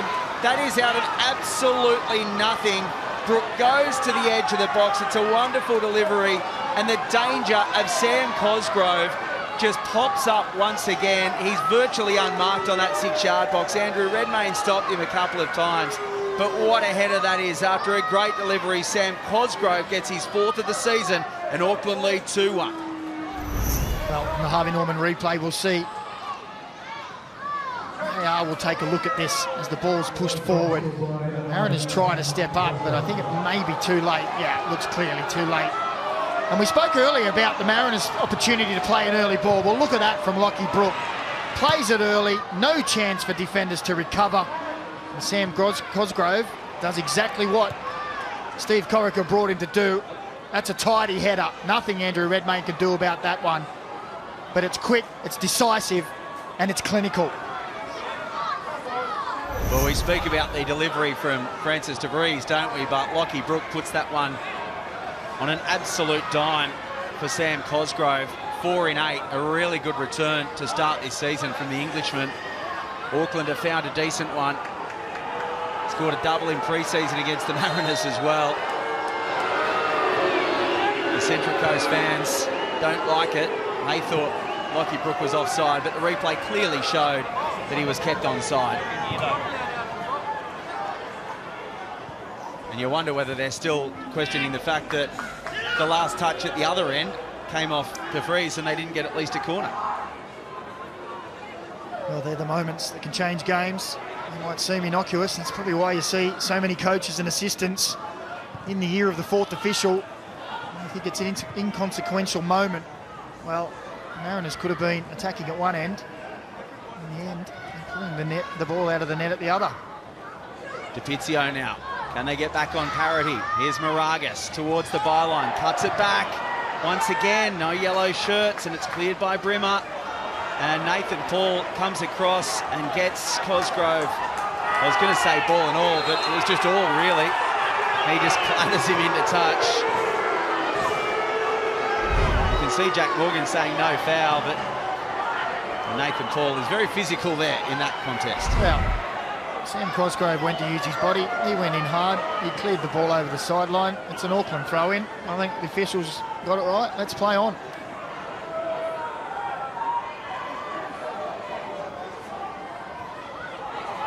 Another battle there from Cosgrove and Paul. Donachie tries to go up the touchline. Now some space for Harry Steele. Brampton doesn't want to get in the way here. The switch is on. Thea Harris bombing forward, but it's too far in front of him. Once again, an opportunity lost for the Mariners. Thea Harris left frustrated. Right idea from Harry Steele, and here is that touch again at that end of the field, just coming off de Vries' arm. Yeah. What could seemingly be a small decision can be emphasised when they go down the other end and score. You just wonder whether there, and I know it's above the A-League, it's an IFAB, it's a FIFA thing, but you just wonder whether we can get to the stage where the VAR can just give the referee a very quick word for changing decisions on the run as Moragas first touch straight into the arms of Vowd. So you want more VAR interventions, Glenn? Well, not if they're not necessarily intervening. It's just another person Can of making worms. another decision. Yeah, we've been down this conversation many times. I'm not a fan of VAR in any way, shape or form, especially when they take an age to come up with decisions. But if there's something that can happen in a split second that is those two words, clear and obvious, then I wouldn't be dead against it. Well, we can have robots playing in a few years, and we can all just sit back and watch. Okay. The ball over the top for Moragas. He'll look to take the touch and get on the inside of Elliott. In fact, he crosses back towards the penalty spot, and there's way too many white shirts and not enough yellow, and Warren Moon is getting really frustrated on the sideline as Brad Tapp gets a push in the back. Well, I'd be frustrated at Lucas Moragas there. We just saw Lockie Brook put the ball in early. He had a runner, I think in Brantman, heading towards that front post area. As soon as he takes his touch and slows it down, Brantman's now out of the game. He doesn't have time now to get back and go check his run and go in. It's exactly what we spoke about earlier, and it's the same again. Those key little moments, they need to do it early and they need to do it quick.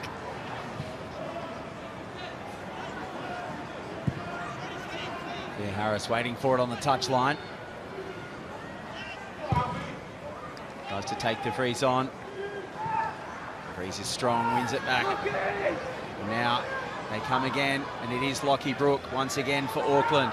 Taking the ball towards Donachie. Going left, linking up with Randall. And Storm Rue in front of him.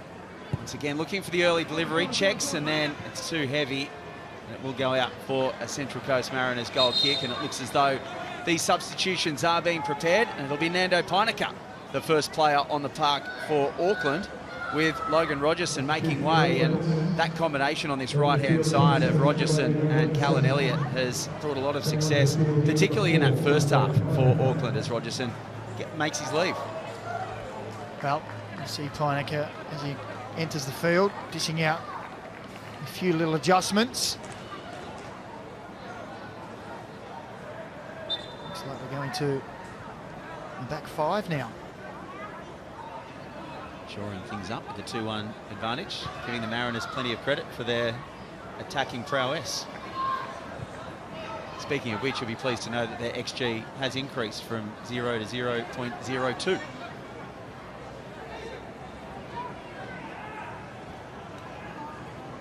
you're saying there's a chance.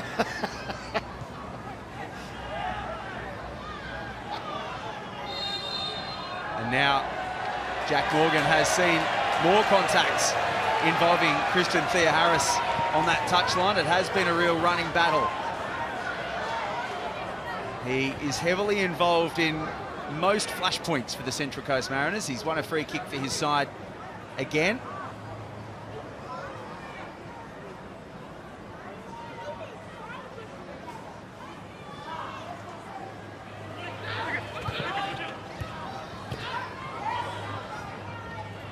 Well, Harry Steele does well to pick the pocket of Estrada there. Tries to dink one over for DiPizio. Gets in behind. Callan Elliott coming across is Dan Hall and doing really well in cover. Dan Hall gives away the corner, but DiPizio almost did just enough to get past Callan Elliott. Well, it was a great run. Timed it well. Then he used his body, and it's just there as he's stretching. His final touch just a little too heavy for him. Doesn't allow him to get the strike away as he would have liked. Covering defenders coming in quick, smart. And the Mariners fans getting behind their side now. 25 minutes left. McCalmont with the corner towards the penalty spot. Headed clear by Cosgrove, only as far as Moragas. It'll be recycled again, but it's too close to Vowd. And Michael Vowd can come and collect comfortably for his side to take the sting out of that Mariners foray forward.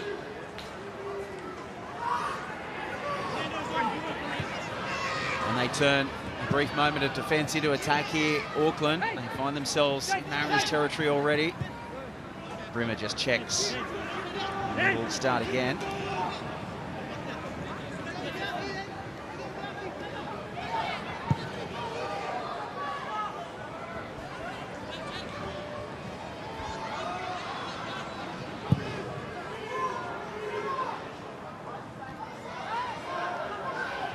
Good win from Donachie.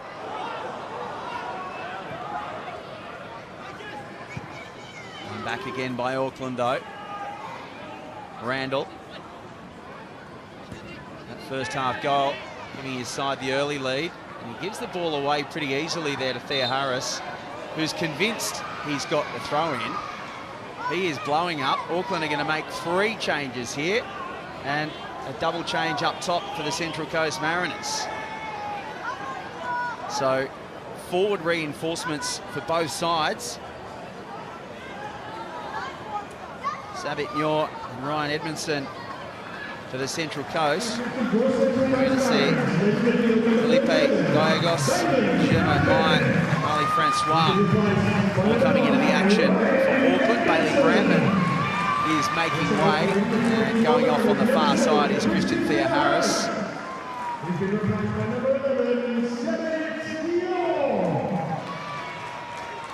And the Auckland substitutions slowly making their way across the park. There's been a really good shift from Jesse Randall, who scored that opening goal. And he and Sam Cosgrove are both slowly making their way off the park, along with the skipper, Jake Brimmer. So the end of the section for the two goal scorers, Randall and Cosgrove. And Jake Brimmer just giving the captain's armband to Francis de Vries on that far side. And now he's being told by Jack Morgan to make his way off that eastern touchline as Gallegos just waits for the skipper to exit so he can enter the field of play. And we now do have 11 v 11 after those 5 substitutions. Sabit Nyor and Ryan Edmondson with the task of getting the Mariners back at least level. Of course, it finished 2-2 in Auckland last season. A late goal for Nico Duarte. Mariners win a goal kick. Well, we just saw not too long ago Stevie Corica go to a back 5. And you just look at the 3 that have come on there. And Guillaume Mai, and Marley Francois. There's some real attacking flair there. And you think that maybe they were starting to think, well, we can shut up shop. Those 3 come on the field. You think, well, there's so much creativity there. Maybe not just yet.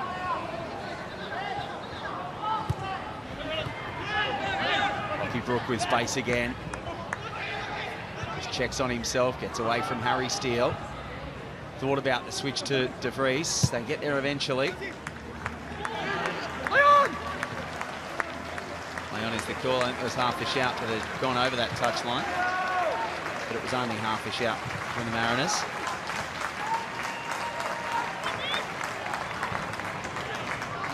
And the cheer you hear in your microphones is, through your speakers, through our microphones, is Christian Theoharis walking past the Central Coast Mariners faithful, impressed with the work rate of their wide winger this afternoon or this evening.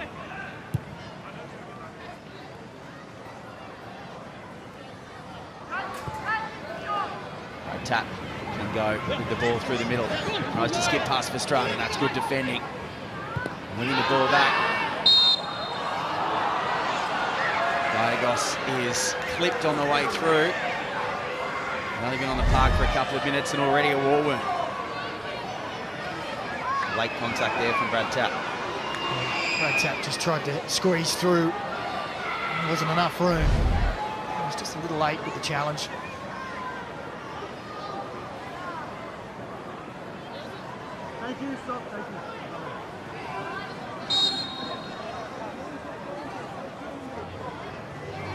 Just under 20 plus stoppages left for the Central Coast Mariners to try to find a way back. And Auckland to go top of the tree, pending the rest of round 8's fixtures. Oh, Lockie Brook does well. It's a great bounce as well for Elliott. Back to Brook, it hits the post. The outside of the woodwork from Lockie Brook. Andrew Redmayne was diving down to his left. You get the feeling he might have been beaten with the pace on that one. Excellent build-up from Auckland again. Well, they get a little fortuitous there with the rebound, but then it's great. Nice little cutback, and it's a real ferocious strike.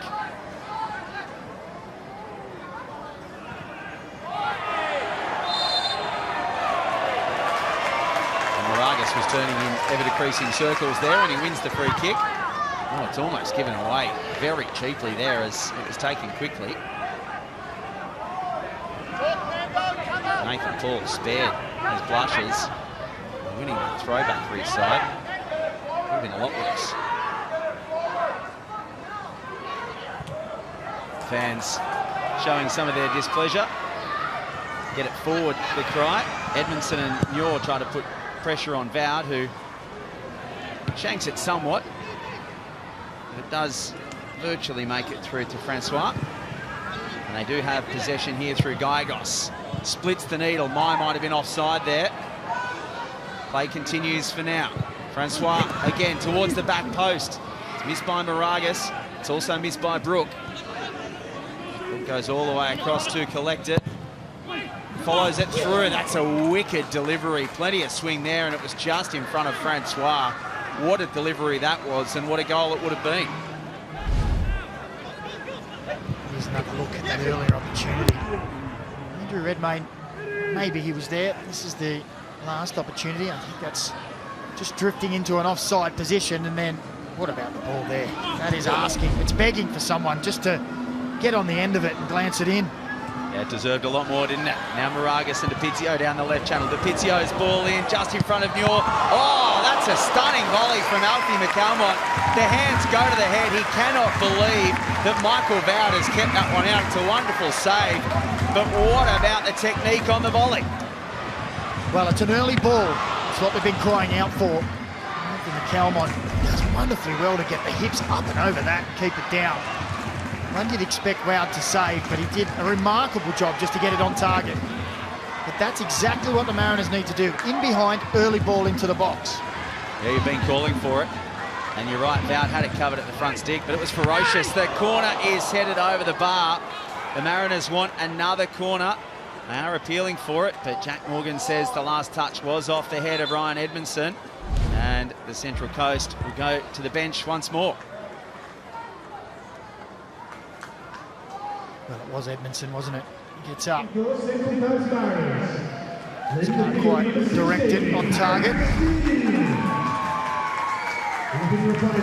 So Will Kennedy will get his first minutes since a minute against Newcastle in the opening round. The 20-year-old who's been battling injury comes on in place of Harry Steele.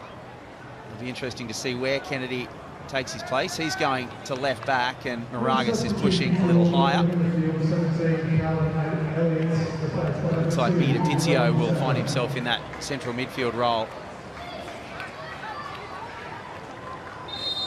And Hiroki Sakai is back. We heard Stevie Corica say that they wanted to get some minutes in his legs tonight. Well, 15 is the call. And for Callan Elliott, who, apart from that own goal, had a wonderful game. Really welcome return for the Auckland captain. Only lasted 14 minutes against Adelaide back in round 3 before limping off with that hamstring injury. So a real positive sign for Auckland FC and their fans to have their influential skipper back as they build up to a busy month or so of travel. In fact, they only have 2 home games between now and the 7th of February, as he has to get back quickly here, Sakai, testing out that hamstring to get in front of Moragas, and he does well. It's the tiring legs of the Mariners' now left winger. Well, when we look at the stats from the first half, it was a totally dominant performance from Auckland. Mariners didn't get a shot on target, as we spoke about. They had about 10 shots, 5 on target or 6 on target. In the second half, just the 2 shots, 1 on target. Mariners 5-2. So it has been an improvement from the Mariners. The telling shot on target ended up in the back of the net. Sam Cosgrove, clinical. If anyone you expect it to be, it is Cosgrove. Just so dangerous in the air. One of the best headers of the game in the league.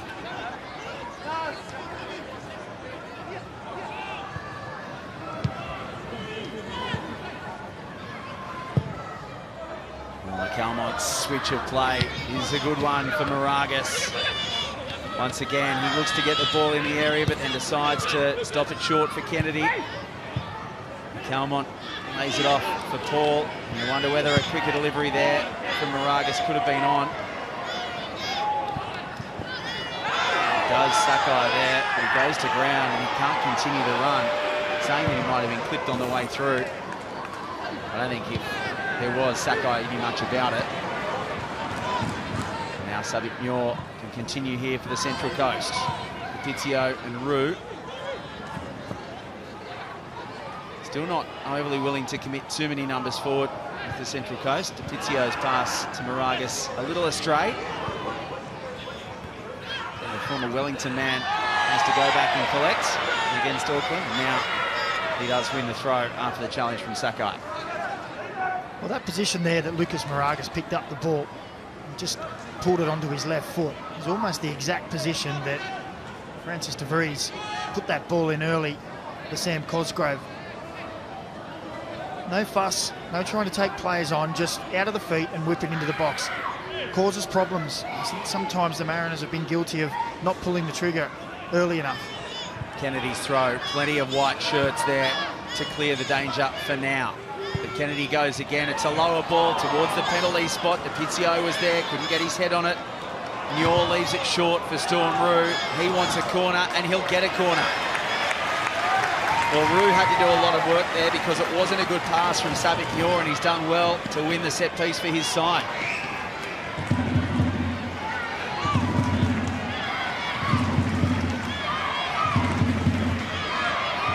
McCalmont with the outswinger.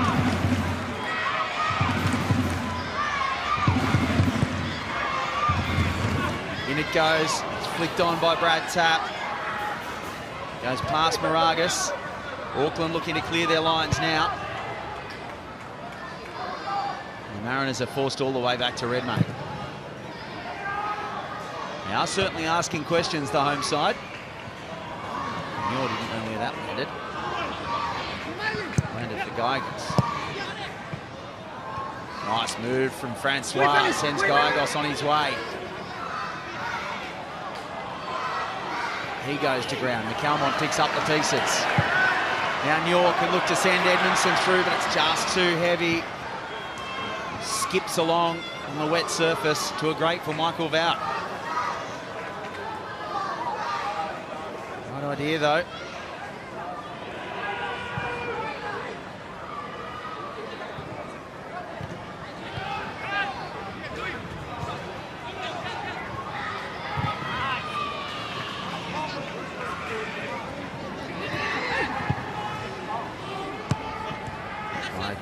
Again involved in midfield.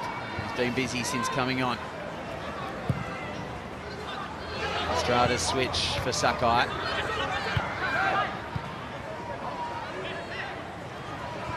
He Brook has run himself into the ground tonight. GPS will be burning up on Lockie Brooks' back. Guillermo Mai keeps it away from Muir, gets it off to De Vries, and then Gigos again. Francois. Estrada under pressure from McCalmont, but maintains possession again. All the way back to Nando Pineca. Haven't had a huge amount of the ball over the last 5 or 10 minutes as Auckland FC. Looking to manage this one into the last 10 minutes. With a Central Coast Mariners side looking desperately for an equaliser. They haven't had many sights on Michael Vout's goal in this game. 6 second half shots.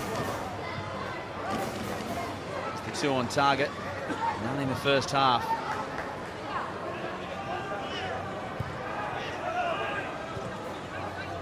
Best opportunity, that wonderful volley from Alfie McCalmont that was excellently saved by Vout at the front stick. He won't hit one much better than that in his career, I don't think, Alfie McCalmont, and has nothing to show for it. Sakai wins the ball back for his side. Brook again. Have to descend. Gigos on his way to Francois.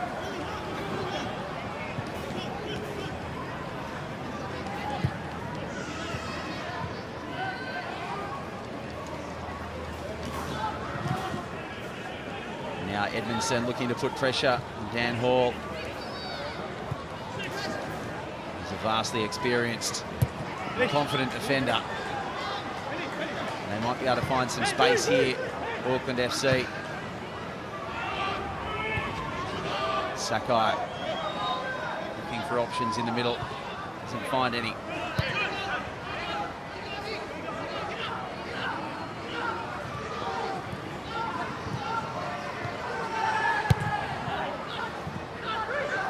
Turn from Estrada, sends Nathan Paul the wrong way, then gets the nutmeg as well. Sakai, low delivery. Oh, he's clutching Sakai at his knee, potentially, it looks like. Nathan Paul is going to go into the book. In fact, is it Will Kennedy who's been shown the yellow ticket, and Sakai is clutching at that right leg. It doesn't look to be a repeat of the hamstring. No, I think it was just Kennedy lunged in as he crossed, came in late. Good turn of speed and a great run. And Rocky Sakai just back from injury. You see here, just as he plays the ball, you see Kennedy just lunges in, catches him. I don't think you can have any question there.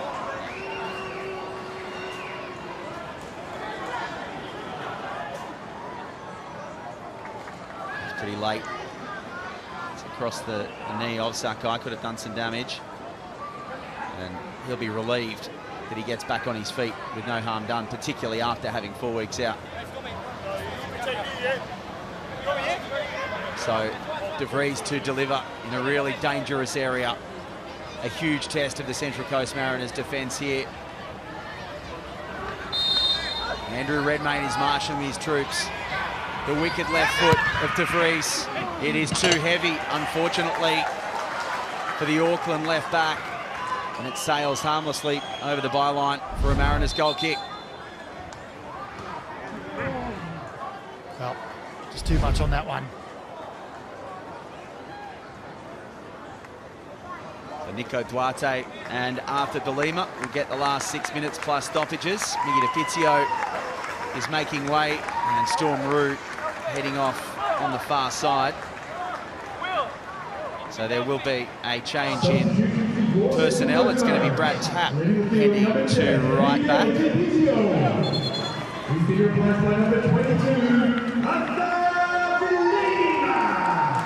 Arthur De Lima will be a like for like for DeFizio in the middle of the park. And Nico Duarte into the middle.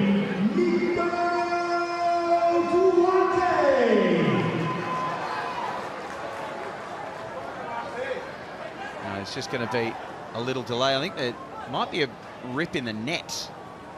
It looks as though Danny Vukovic, the Mariners goalkeeping coach, is running out there with the electrical tape. I think it was the Mariners involved at Amy Park as well. Was it Costa Barbarousis that got up on the shoulders? It was Costa Barbarousis. I don't know if... it's Andrew Redmayne's come down there. I think he's put his boot through it. Yeah, he has there. You can see he's torn it away. Andrew Redmayne, quick down the tunnel. Danny Vukovic, quick down the tunnel, gets the tape, and we're all good to go. Back underway with James Donachie in possession. So 4 minutes plus time added on. Time very much running out for a Central Coast Mariners side that just hasn't had enough opportunity in front of goal.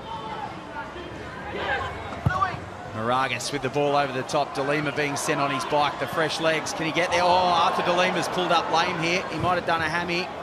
Arthur De Lima has pulled up in a lot of difficulty, trying to chase that one, only just coming off the bench. We'll keep an eye on him. He might not be able to continue here, Arthur De Lima. So the Mariners maybe down to 10 for the last 3 or 4 minutes of this match. You hope. Yeah, he is clutching at that right hammy. He's thinking maybe it could have been Achilles or something, but the call now for the Mariners to kick the ball out. And Jack Morgan has brought a halt to proceedings, but you just saw him pull up as he was chasing that one down after coming on fresh. Well, that's never nice to see, is it? You just come onto the field. Yeah. And of course, he doesn't want to go down, but there's not much he can do.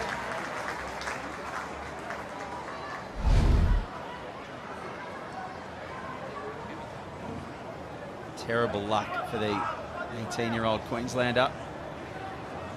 Going through the same junior club as Ailey Brantman and being consoled by his teammates and staff over there. A horrible moment for Arthur De Lima. Actually works for Josh Rose in his spare time, the Mariners assistant coach who runs a successful academy on the Central Coast. He's got Arthur De Lima on his coaching staff.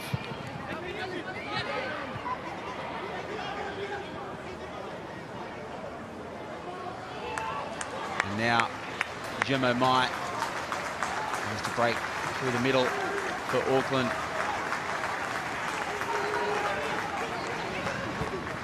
Here's Lockie Brook.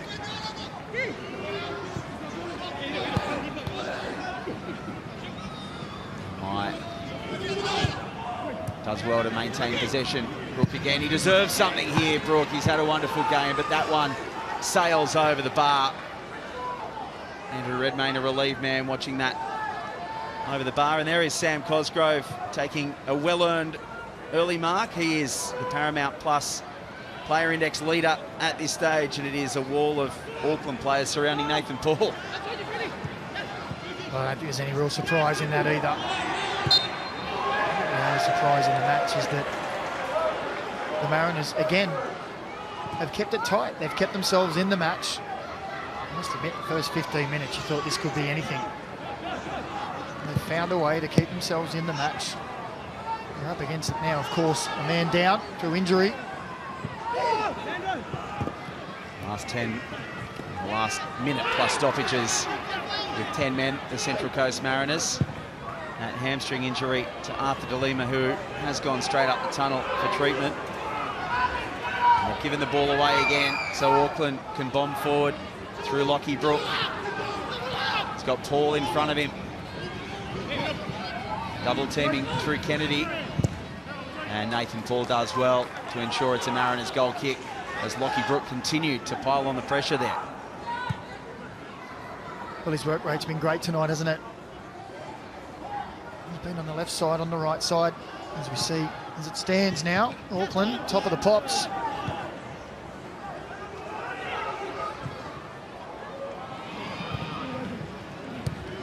Here's Sakai, thought he was going to shoot there. Gets it away to Jimmo Mai. And Nathan Paul again, really strong. Yep. Sydney obviously having to make the trip across the Nullarbor. Perth Glory flying. And Brisbane Roar the season. They've started to have away to Western Sydney tomorrow. So could still be plenty of change at the top of the Isuzu UTE A-League men's ladder. 4 minutes of time added on. Ryan Edmondson gets down there to finally make Michael Vowd pick the ball up.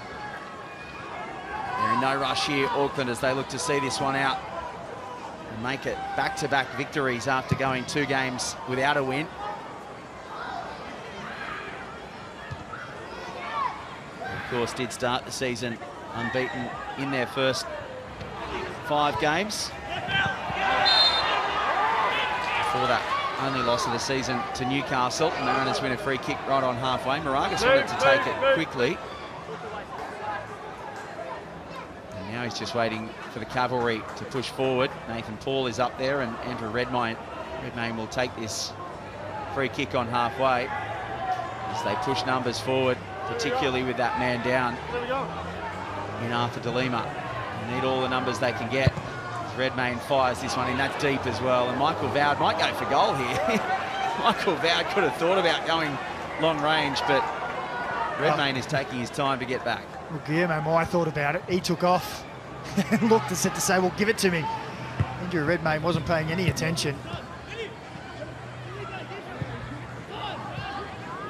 So Mai does end up with the ball now, a little bit later than he would have liked, and Ryan Edmondson picks it up for the Mariners here. Could there be one last chance? Nico Duarte knows how to score a late goal. He did it against Auckland last season. He did it against Newcastle in round 1 here this season. He's pushed wide. He goes back to Sabik Nyor. The Mariners fans willing their side home in Gosford. Decent ball in for Moragas, but it just floats. Vowd can't handle, he does at the second attempt. Ryan Edmondson was lurking underneath Michael Vowd there, and he does really well on the second attempt to get his right hand on the ball, because if Edmondson got there first, you got the feeling that he might have been able to tap that one home, and it could have been heartbreak for the travelling side. Here they come again, Lockie Brook. They'll look to slow things down, potentially go to the corner, Willie. They're going to continue the pressure on the Central Coast Mariners here, with just over a minute left of stoppage time. Last season's premiers looking to head back to the top of the tree.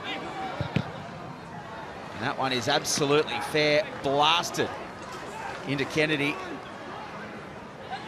who can do nothing other than see it cannon off him over the byline for a late corner with less than a minute remaining. De Vries has gone over there, but it will be Francois to take short for De Vries. Keep it in play, or they don't keep it in play. It's a Mariners throw. They kept it in play on the first occasion. They want to take this one quickly. De Vries has gone down with cramp. He's trying to force the referee into a potential stoppage, but he's allowing play to continue. Edmondson, a bit of a lone ranger. 3 Auckland players at the back, and they're able to clear it up with Gallegos winning it back for his side. And now it'll just be a game of playing the clock out, but they give a poor giveaway. Gallegos giving it back to the Mariners. And they get the ball in the area here. McCalmont just sort of checked there, didn't decide to go for it. And they need to get it to the other end of the field, but they've run out of time, the Central Coast Mariners. More effort in the second than the first, but the dominance of Auckland in that first half, and then compounded by Cosgrove's 4th of the season, a bullet header. It was Jesse Randall who gave them the lead in the first half. Callan Elliott with an unfortunate own goal before half-time. Was parity at the break. And then what a goal from Sam Cosgrove after a beautiful ball in from Randall. And it means that Auckland, the premiers, are back at the top of the ladder in the opening game of round 8 of the Isuzu UTE A-League men's competition. It has finished in Gosford. Central Coast Mariners 1, Auckland FC 2. The 31st of December, of course, a massive doubleheader, both Ninja A-League women's and Isuzu UTE A-League men's matches taking place, with your Mariners in action against Brisbane Roar. 31st December, 2 matches, 1 night here at our paradise.